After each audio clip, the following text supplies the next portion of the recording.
ओम नमः शिवाय। श्री शिव पुराण रुद्र संहिता खंड 3 अध्याय 11। पुत्री शक्ति स्वरूपा पार्वती हिमालय के घर में रहकर बढ़ने लगी। जब उनकी अवस्था 8 वर्ष की हो गई तब सती के वीर्य से कातर हुए शंभु को उनके जन्म का समाचार मिला। उस अद्भुत बालिका पार्वती को हृदय में रखकर वे मन ही मन आनंद का अनुभव करने लगे। इस बीच में लौकिक गति का आश्रय ले शंभु ने अपने मन को एकाग्र करने के लिए तप करने का विचार किया।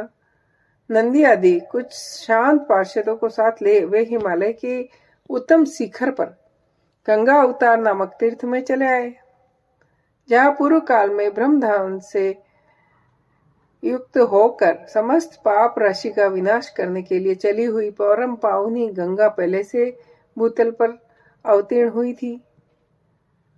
जितेंद्रिय हर ने वहीं रहकर तपस्या आरंभ की।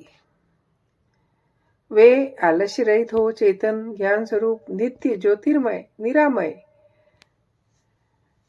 तथा आश्रय रहित अपने आत्मभूत परमात्मा का एकाग्र भाव से चिंतन करने लगे। भगवान हर के ध्यान परायण होने पर नंदी भृंगी आदि कुछ अन्य पार्षदगण भी ध्यान में तत्पर हो गए। उस समय कुछ ही प्रथम गण परमात्मा शंभु की सेवा करते थे। वे सबके सब मौन रहते और एक शब्द भी नहीं बोलते।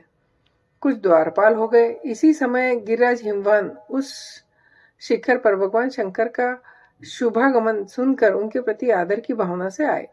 आकर सेवकों सहित गिरिराज ने भगवान रुद्र को प्रणाम किया, उनकी पूजा की और अत्यंत प्रसन्न हाथ जोड़ स्तवन किया। फिर हिमालय ने कहा, प्रभु मेरे सौभाग्य का उदय हुआ है जो आप यहाँ पधारे।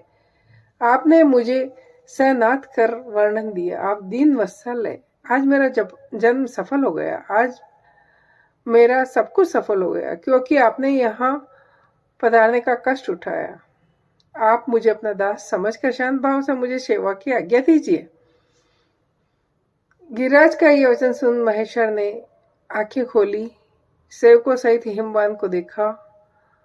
ध्यान योग में स्थित हुए जगदीश्वर वृषभध्वज ने मुस्कुराते हुए कहा, महेश्वर शैलराज, मैं तुम्हारे शिखर पर एकांत में तपस्या करने के लिए आया हूं।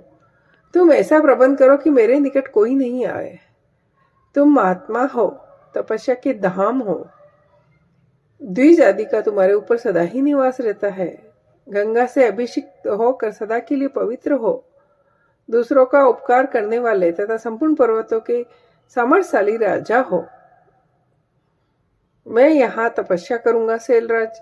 गिरि श्रेष्ठ, जिस साधन से मेरी तपस्या बिना किसी विघ्न बाधा के चालू रह सके उसे इस समय प्रयत्न करो। मेरी यही सबसे बड़ी सेवा है।